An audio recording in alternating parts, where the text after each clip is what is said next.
2018 has undeniably been a great year to be a music fan. Here are our picks for the top 10 albums of the year. I've been feeling kinda cooped up. I'm trying to get some fresh air. Hey, why you got the roof up? OXNARD is the third studio album from West Coast musician Anderson .Paak. The album is mostly lighthearted, but still manages to approach some political themes in a tasteful way.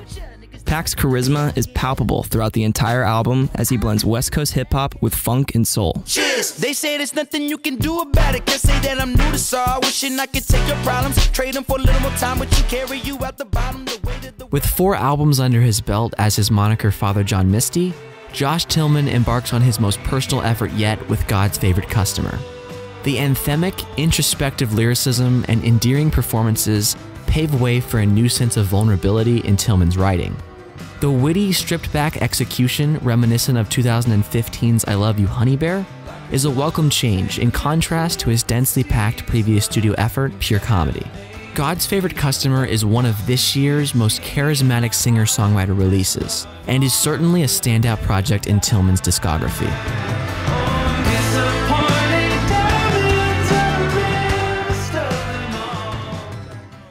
Originally released as a video album in 2016, Endless was finally remastered and reissued on CD and vinyl this year. Frank Ocean used the album to get out of his recording contract with Def Jam Recordings, as he wanted to release his sophomore album, Blonde, independently. Frank's passionate delivery of ambient pop and alternative R&B make this record definitely worth checking out. I'll be back before the street lights on, before the daylight's gone. Car Seat Headrest's Twin Fantasy is a defining example of what modern rock can be. Although the project was first conceived in early 2011, this year's redux of the cult classic lives up to the immense amount of praise from fans and critics. Through 10 passionate songs, Will Toledo manages to craft a refreshing take on the cliché love story of a doomed relationship. Its overwhelming sentimentality and nostalgic songwriting equates to an approachable milestone in the contemporary indie scene.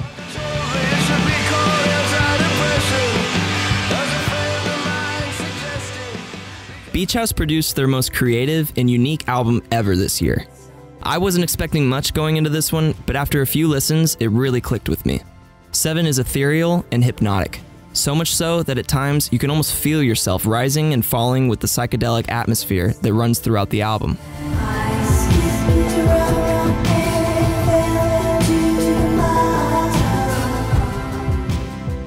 Veteran ambient composer Tim Hecker crafts his most immersive project to date with this year's LP, KONOYO. Having made 2 of ambient music's highest acclaim releases with 2011's Rave Death 1972 and 2013's Virgins, Hecker takes his 11th studio effort into entirely new territory. With help from Tokyo musician Motonori Miuri and his Gagaku ensemble, Tim creates soaring soundscapes from an intriguing blend of modern technology and some of the world's oldest Japanese instruments. Recording the majority of the album in a traditional Buddhist temple in Tokyo, Hecker challenged his conventional recording process with a new improvisational approach. The result culminates into an enthralling, hour-long journey packed with emotional melodic passages and colorful walls of texture.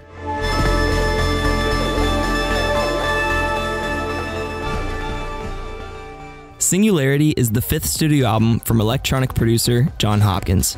This one snuck up on me. Initially, I rated this album a 4 out of 10, but the more I listened, the more depth I discovered and the more I loved it. The album is meant to mirror the rise, peak, and fall of a psychedelic trip. Contrary to most house records, I think this album is best enjoyed alone in the dark. That said, this album offers an experience that should be heard from start to finish.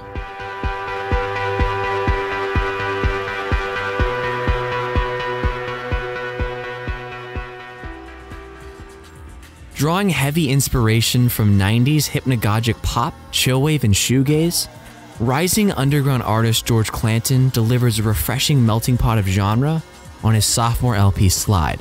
With its intriguing song structures and hypnotic earworm hooks, this project is an impressive combination of melancholic mood and hazy instrumental passages. For many, myself included, this release emanates absolute nostalgia, and in a lot of ways feels like an extension of my adolescence.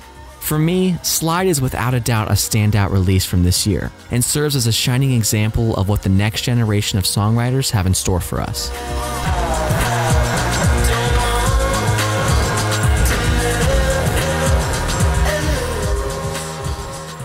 If you've been looking at any other year in lists, I'm sure you're getting tired of seeing this album. I haven't stopped listening to Kids See Ghosts since it dropped on June 8th. I was extremely hyped for the Kanye and CUDI collaboration, and unlike most overhyped albums, this one lived up to it. From front to back, this is one of, if not the most focused album that either artist has ever released as far as I'm concerned. Kanye's delivery is the best we've heard from him in years. CUDI's vocal contributions haven't been this on point since Man on the Moon. The production is creative and immersive. If you haven't heard it, check it out. If you have, maybe it's time to revisit. Lord, shine your light on me, save me, please. Lord, shine your light on me. Earl's Sweatshirt returns to the public eye with 2018's Some Rap Songs. This album is hands down Earl's most grim, abstract studio effort to date, the likes of which can only be described as an eerie, unfiltered deep dive into the mind of Earl Sweatshirt himself. While only spanning a mere 24 minutes in length, Some Rap Songs is packed tight with a myriad of lyrical themes and subtleties, including Earl's battle with mental health and his troubled relationship with his parents.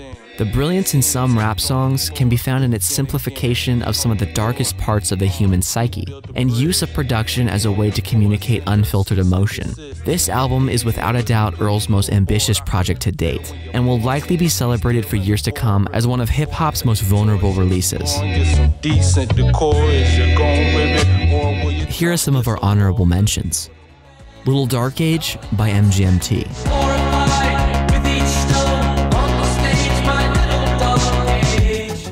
Daytona by Pusha T. Middle fingers out the ghost screaming Machiavelli. Hail Mary, the scale fairy. Negro Swan by Blood Orange.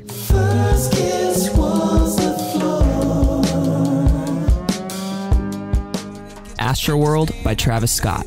It ain't easily done, it ain't easy. Papa's hill like his kids make it look breezy. Bon Voyage by Melody's Echo Chamber.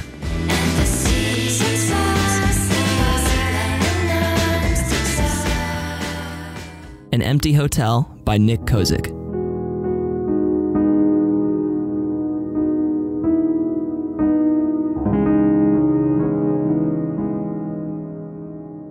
You Won't Get What You Want by Daughters.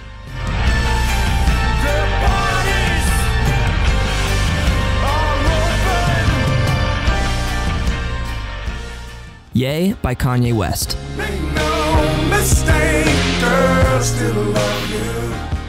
All Melody by Nils Frahm.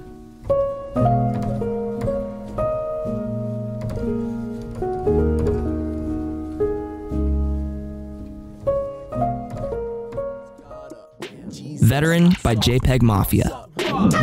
I finesse him with a better body.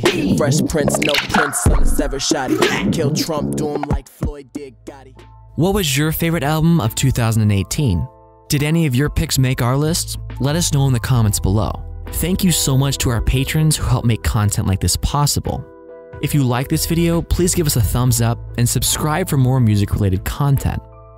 We can't thank you guys enough for such a great year in 2018, and we're super excited to show you what ShuffleQuest has in store for 2019.